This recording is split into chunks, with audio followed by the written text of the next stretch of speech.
Welcome to the Straight from the Source's Mouth podcast. Frank talk about sex and dating. Hello, everyone. Tamara here. Welcome to the show. Today's guest is certified sex therapist Melissa Kilbride, and we'll be talking about sexual health and listener concerns. If you like this episode, be sure to tell your friends about it and rate it as well. Thanks for joining me, Melissa. Thanks for having me. I'm excited to be here. Yes, I'm excited as well. And I think I usually just jump right into it. So how about if you start off by saying, we talked about like why you started this work as Sure. Yeah. Well, I'm a certified sex therapist. I'm also a clinical social worker, and I own a group practice in Washington, D.C., where now I work with adults and couples only. But part of the work that I do also is to work with parents on educating kids on sexual health topics, consent, body safety issues, all about sex and pornography and things like that. So, how I came to this work initially was that out of grad school, I worked in pediatric inpatient and realized that almost every single child there, if not every child, had been sexually abused. And I started to become really aware of the trauma that comes from these types of experiences and how it lasts throughout the life cycle. And then I worked with pregnant and parenting teens. And then along the way, I had my own kids and was getting really tough questions. And as I transitioned my professional work to working with adults as a therapist, they would come in, people saying, I'm here for anxiety, I'm here for depression, I've had this trauma. But more and more, I realized we were always talking about sex. And it occurred to me along the way that if we, and I say we as individual parents, but also we as a culture, as a society, could do better about educating kids on sexual health topics, then in adulthood, some of these things that create anxiety and depression and impact our sex lives negatively could be avoided. And so I think that is kind of how I come to the work from all angles and why I still do the work with parents as well as adults and couples in practice. Yeah, that's awesome. And I think I mentioned I had a woman on who was a mother, talking about her own sex life in general, but then also how she shared it with kids. So she didn't get to the point where you had mentioned, we talked about earlier, like the lifelong ramifications of not speaking up and, just kind of having bad experiences. So how about you say more about some of the issues that? Yeah, sure. Well, it could be all sorts of things, starting with some of the more simplistic. I've had adult clients share with me stories about how they got the quote unquote sex talk. And I'm not a big fan of the idea of a talk. It's an ongoing conversation. But when that talk goes something like, sex can kill you, and that's all there is to it. It can leave a mark, right? The religious tones of how we talk about sex with kids, you kind of fast forward 30 years and people are feeling sinful about their bodies. They're feeling sinful about their desires. Even things like what we call erectile dysfunction. I don't always love the word dysfunction there, but we normalize the idea that erections come and go easily. They stay the same throughout an entire sexual experience, which is false. And so, a lot of times people will show up in my office saying, oh, I have erectile dysfunction, or I can't ejaculate, or they believe something is really dysfunctional, when the truth of the matter is that there are lots of different levels of normal. Erections come and go. Ejaculation can take a different amount of time depending on what sex act you're in. And so if we could normalize these types of things earlier, and really it's not that we would be talking to 10, 12-year-olds about these kinds of things, but giving them the language to talk about their bodies and to ask questions and to safely and appropriately research what is normal, then we could help those things become less traumatic or problematic later. Yeah. And I know you mentioned like preventing abusive relationships as well as part of it, just because, well, you can say more about that since you're the expert. Certainly what we know about child abuse is that when kids have language to talk about body parts, to feel safe and comfortable talking about body parts, it reduces the incidences of sexual abuse, and it increases the likelihood that if something happens, they will talk about it. And so that's one of the ways that it translates later to life, right? That if you are feeling safe and comfortable talking about something not feeling right, not being okay, not feeling safe, you're more likely to recognize it as such and speak up about it. The other side of that I think is really important, and parents kind of cringe when they hear the word pleasure. It's kind of like the word moist. People don't like it. But the idea of talking about pleasure, especially with kids, is not necessarily talking about orgasm, but it's learning at a young age that if somebody is going to touch you, or if you are going to touch somebody, that should be a positive experience. And that might go for hand holding and hugging in young kids. Like, does that friend want a hug? Did you like when that person held your hand? But if you're teaching that and talking about that and having kids make that connection between, yes, I liked that touch, or no, I didn't, then as they get older, there's more awareness around it. As they start to become sexual beings in adolescence, they start to realize, oh, this is supposed to feel good for me. Well, maybe it doesn't. Maybe I need to speak up about that.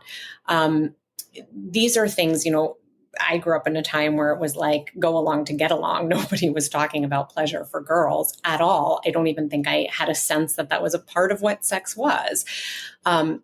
So part of the healthy relationship piece later in life is letting kids know that sex is not about pleasing a partner. It's about two people feeling good and feeling safe. And I think then that kind of starts to translate into later relationships, people being more communicative, drawing better boundaries. And obviously, there is a thread between that and abusive relationships, but abuse also kind of is its own category. Yeah, I could see where, like you said, if don't speak up about anything, you're definitely not going to speak up about, poor behavior to you as well. So kind of, it's like, the far end of that spectrum.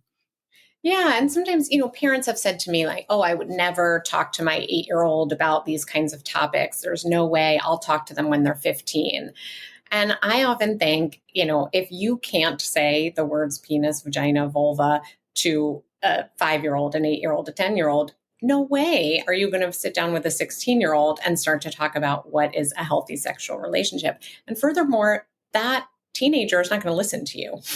They are going to be way uncomfortable with those topics. They might be, even if you do talk about it throughout the lifespan. But so I think kind of getting in front of it and even practicing, as they're babies and starting to get comfortable as kids grow up with just using the language of body parts and body safety is really important. Yeah, as I say, I learned someplace that like talking in a car while you're all facing the same way and you're not looking at each other, like those are the good places. And then laying in bed with the lights off, but obviously maybe not with kids, depending on the age. But yeah, Sure. like those kind of places where you don't actually have to look at each other. You're just kind of listening in listening mode. Would you recommend that kind of stuff, or like what other? Absolutely. Yes. And as the car, no one can get away. So you're kind of stuck in it. And I'm really big on talking about what I call natural conversation starters, which are just, things that are happening in our lives every day that give us opportunities to talk about these things. And the car is great for that because song lyrics are a phenomenal conversation starter. And I think it's so interesting how a lot of times parents will say, oh, my kids don't know about that, or I would never talk to them about it. And then you listen to the things they're singing. There's that song out now on Vanilla Baby, I'll choke you, but blah, blah, blah. I can't remember the words. Jack Harlow, it was like the #1 song in the country. And all these kids are singing it. And it's essentially about choking during sex. And parents are like, oh, I would never talk to my child about that. But they're talking to you about it. They're inviting you into this. They don't know it. But as they're singing, there kind of is just so much opportunity there to say, hey, do you know what this is about? Do you know what he's referring to? Yeah, I actually noticed that the radios seem to start like cutting that part out. Like there's a lot less of the song they play on the radio of it. Because Yes. I definitely noticed early on all the words. But yeah, he's basically, I'll do that only, but not the other stuff you want me to do, the crazier stuff. Right, exactly. Yeah. Well, but I guess, like one of the really positive components there is he's setting his boundary. He's being upfront, right? You can even use it in that way. Like, look, he's like telling somebody up front what he's willing to do and what he's not. Yeah. Yeah, actually, that was a good segue. I know I'm not sure if we were done on this topic, but maybe we can come back to it if we need to. As far as a listener concern was that exact thing of asking the partner for what you need. And, like there's one example, a listener was mentioning that his partner wanted rougher sex and he was like very weirded out by that, like just, he eventually, figured it out and was able to, but just kind of talk to, that concept of, asking for stuff and giving it and what you feel about that. Yeah. I think what jumps out to me most about what you just said, the way you asked the question, is about the asking, right? And making sure that in a partnership, in any type of sexual relationship and sexual partnership, that we're asking and we're being clear about what we want. And the other side of that, right, is being able to set a boundary that's comfortable for you. And oftentimes when people come in with desire discrepancies or different interests, it comes from this place of like, how do I get my partner to do this? Or this is what I really want. So how do I figure out a way that my partner will engage? And the truth is that that's not always the right starting point. It's, will my partner, does my partner want to? Is there a safe way for my partner to? Oftentimes people feel that their desire there's just an expectation. This is my desire. It should be met. And so one of the ways that I would address that, and sounds like in this case, it was resolved.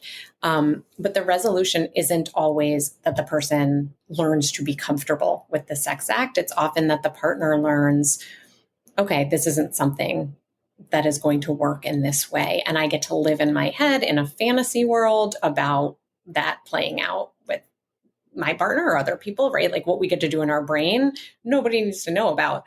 But it starts with conversation. And then the way that I like to explore it with clients kind of goes back to this whole lifespan idea. Like, what are your ideas about that? What does rough sex mean? When did you first encounter or understand what that was? What is distressing or scary to you about it? Or what is arousing to you about it? What components of it? Like, what would your lines be and why?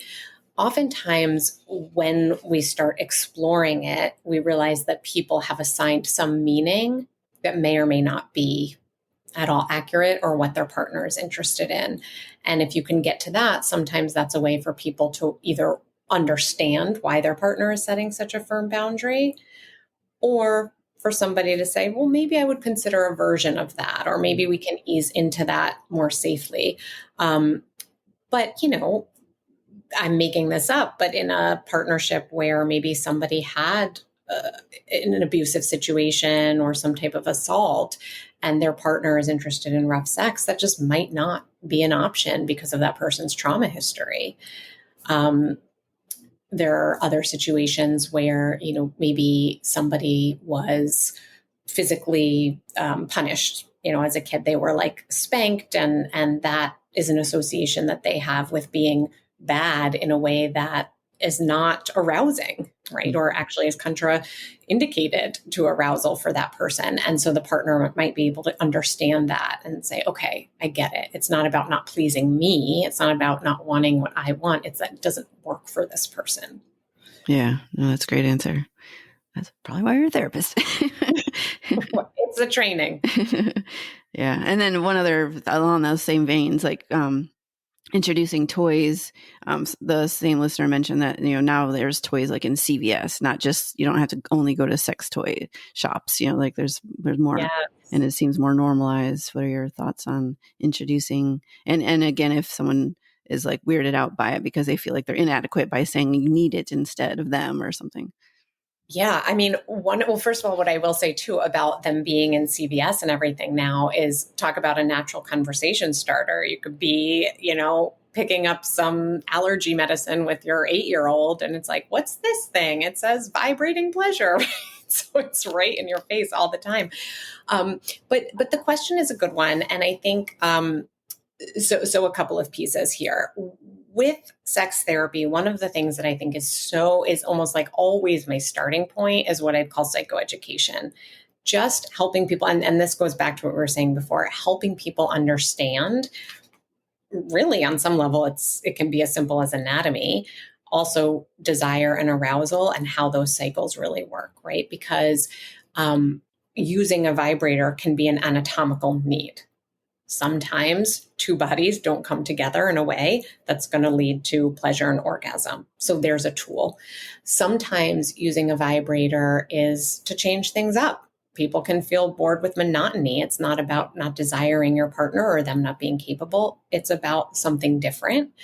And the other thing is that desire and arousal happen differently for different people. A lot of times it's gendered, but not always. And so oftentimes for women, there needs to be an engagement in the activity in order to get to the full desire and arousal states. Whereas for typically, again, I'm gendering, but typically men, it can be more simultaneous. And so again, thinking of a sex toy as a tool, not as a replacement, but you need the education to get there. Yeah. And I will say too, language matters. I mean, I have worked with couples where they have said things to one another like, well, you're not working for me, so we got to get something else, right? And there's like this whole element of blame, and that's not helpful. And it also sometimes comes from a lack of knowledge of one's own body and understanding of one's own arousal cycle. I mean, you could be in a headspace where you're just not going to be able to access the level of arousal for orgasm. And that's not necessarily on your partner. Yeah. So like you said earlier, just communicate that. And there's a website, and I'm not sure if you've heard of this, OMG Yes. It's a new website. Yeah. It's like a lot of tutorials on female pleasure. And I used to talk about stand-up comedy about the clitoris being like neglected. I pretty much was like on stage pointing to it and saying, don't forget about this.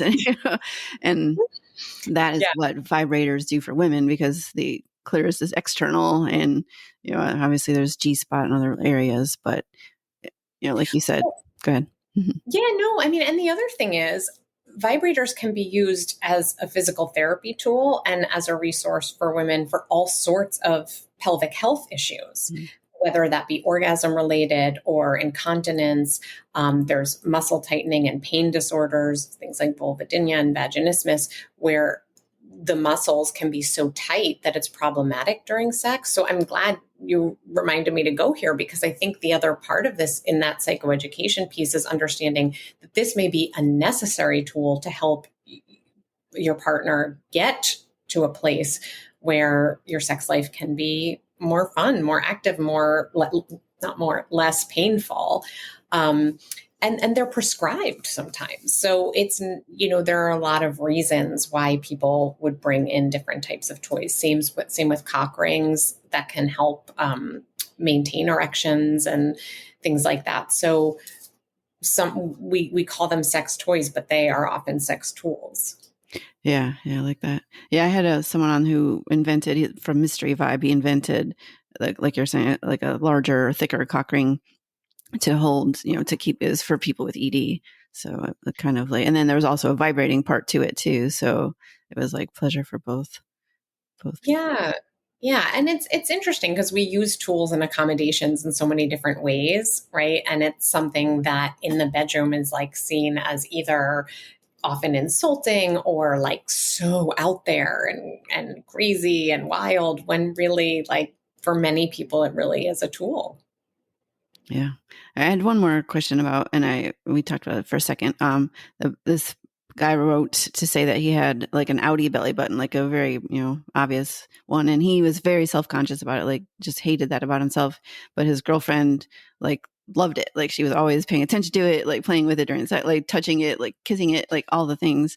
And he just didn't know how to handle it because it really freaked him out, but he didn't want to, like, he wasn't sure how to approach it with her. So. Yeah, that's a tricky one, right? Because potentially the more she was paying attention to it, the more it kind of took him out of the moment of pleasure into a place of insecurity and discomfort. And that's a situation where, first of all, the communication is so important. one thing, and obviously like I don't have the person here to dive in and pick their brain about it. But again, I would go back to kind of when were you made fun of for it? Did people comment on it? Like, where did this idea that this is such a shameful part of you come from? Trying to get into that. Then the other part is for the partner, recognizing that maybe part of the like enjoyment of it is self-focused, but maybe she thought she was, helping him out by paying extra special attention to it, when in fact that's, the opposite is happening because there's so much focus. Oftentimes with things like that, I kind of would suggest, what does it look like without that for now? And how do we start to kind of work towards it? Because if there's that much discomfort, it probably speaks to just not being ready for him, for the belly button owner, like not being in a place where he's ready for that in his own way. And maybe he gets there, maybe he doesn't. I'd also be curious, just between the couple, how much have they talked about it? How much has she shared about what she loves and what she wants out of it, or what she not wants but gets? And what is that like for him to hear? And maybe he works his way up. Maybe it's something they talk about outside of sex, outside of intimacy. Can he tolerate that, or is it even uncomfortable in those situations? Almost like kind of a slow exposure to, are you getting comfortable? The other part of that I really want to mention, or go back to, is, boundaries and consent. Like, they're absolute, right? And I think sometimes in committed relationships, when people feel safe in so many ways, somebody sets a boundary, the other person thinks, oh, it's like silly, right? If he's saying, stay away from my belly button, I'm making this up, I don't know if he's saying that. And she's thinking, oh, he doesn't care that much, or it's not really bothering him, and she keeps doing it. There's a trust break there, which is only going to continue to break down the intimacy and break down the relationship. And honoring that request is so fundamentally important, even if she can't understand it. Yeah. Yeah, I can see that. Yeah. And the more it happens, like the more resentment or potentially, or all the things that could happen. Yes. And I hear versions of this all the time, like the idea of no, meaning no in a moment, but not like try again later, even in couples that have been married for 20, 30 years. And like, she's like, every time he does XYZ, I ask him to stop and he still tries. And it's like, gosh, it takes you out of the moment, when you're kind of like, all of a sudden, like, what the fuck? I've said no to this for 30 years. And like, why does my partner think tonight's the night? It's disrespectful, and it can create like a physiological sensation of being unsafe. And nothing takes you out of intimacy more than feeling unsafe. Yeah, definitely. I know I kind of took us off what you were talking about earlier with kids and education. Did you want to, is there anything that you missed there that you wanted to bring back up, or? No, I don't think specifically, just kind of, I have an Instagram. It's, askable _mama, where I talk about a lot of, if folks are interested in following and learning more about how to start those conversations. But it really is, I love the way our conversation flowed today, because it kind of speaks to both sides of that, having those conversations, starting those conversations, I should say, when kids are really little, giving them the language, the comfort, the awareness that they have grownups that are safe to go to with difficult questions, can start to open a door to them where sex is not such a taboo subject, and it's not unsafe to talk about. It's not frowned upon to talk about, and help them get a lot of their questions answered across the lifespan, really, feel more comfortable talking in relationships about sex. And the one thing I will say, I never want to be anywhere and not say this because it's such a big topic, is porn. When it comes to pornography and children, whatever you think about pornography as an adult, it is not for children, period, the end. And so I always want to make sure parents are recognizing that they need to be telling tweens and teens that pornography is not an accurate portrayal of sex. And I even talk about, like, with younger kids, if they have access to a device, they should know that, maybe they don't need to know the word pornography at 6 or 7, but they do need to understand that, like, there are lots of things out there that they may see that might feel kind of funny or kind of weird or kind of scary. And that's just a movie. So that was a little bit of a segue, but it's an important piece because it does fuel a lot of these conversations later about what people think is typical. No, yeah, definitely glad I was going to bring it up earlier too, and I forgot. So I'm glad you did. And have you heard of the site Make Love Not Porn? Yes. Yeah. I haven't checked it out yet, but I have. There's like a lot more coming out right now because of, I think, what a trend it is among teens and how they're learning about sex through porn. So I have to check that one out. Yeah, it's like real couples, and it's more, a loving sexual encounter versus just, all the stuff we know about. Especially like you're saying for teens, it gives the boys unrealistic ideas of what to do, and then the women think they just have to perform and act like they really like it, which is what, especially older women, it probably did when they were younger too. Like you said, that's what we were kind of given or taught. If someone could give the perfect convo, like what would you say to, set everyone up for, like, just what sex is in general? Like how would you describe it as? Yeah. Well, it's so hard, right? Because it really is age dependent. So it's hard for me to say one perfect conversation, but I think, for the younger kids, it's really about, when young kids are asking, it's about how babies are made, like this miracle of how did I get here, right? It's not a sex question. But once we get to tweens and adolescents, it really is about like, sex can take on a lot of forms. It's important that it feels safe and it feels comfortable. By adolescence, kids should understand that, there are different types of sex, whether that's heteronormative or not. And which is a language shift, because when I was learning about sex, sex ed was so poor at the time, it still is. But it was definitely like about penis and vagina sex, right? But what if you're not having penis and vagina sex? You didn't stay a virgin forever. So recognizing that sexual activity can include oral and anal, it can be, but I had a kid actually ask me a really great question about, if you're naked with somebody, is that considered sexual activity? And it's like, well, yes, right? But when a doctor asks you if you're sexually active, they're not asking if you felt somebody's boobs, right? So anyway, I'm not answering your question. Maybe I'm skirting it because it's such a complicated one-time conversation. Yeah. But the takeaway for parents, I think, is that any of these types of conversations are really opening the door for future conversations and for questions. Yeah.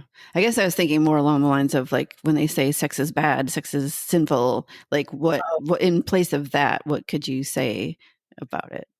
Yeah, no, our sex is about pleasure. It's about connection. It's about sharing something really safe and special with another person. Different families, depending on religious and cultural backgrounds, are going to speak to it a little bit differently. But that would be the umbrella to me. That, it's something that our bodies were like gifted to do in ways that are safe and comfortable, and when we're ready, and that there's no one right way. And that's part of the communication and the consent piece, is that making sure that if you're doing sex with a partner, right, because there can be solo sex, that anybody and everybody involved feels safe and comfortable. Okay. Awesome. And I know you mentioned your Instagram of how to get a hold of you. Is there any other way, or is that the primary way you prefer? My website is mlktherapy.com. You can also email me at melissa@mlktherapy.com, or DM me through the Instagram at askablemama. Okay. All right. Well, I will offer any closing comments. We kind of did that a second ago, so up to you. But if there's some more you wanted to kind of leave the listeners. Yeah, well, it's good to be here, and I appreciate you having me on. I love talking about this stuff from every angle. And I think just kind of the final thought, which is a little bit repetitive, is just this kind of sexual health throughout the lifespan, and thinking about what it means at different points in your life, in your kid's life. And that talking about sex is not teaching kids to have sex. Talking about sex is making us all healthier sexual beings. Okay. Awesome. Well, thank you again for being on. And if you like this episode, be sure to tell your friends about it and rate it as well. And thanks again, Melissa. Thank you. All right. Bye, everyone. Thank you. Frank Talk, Sex and Dating educates.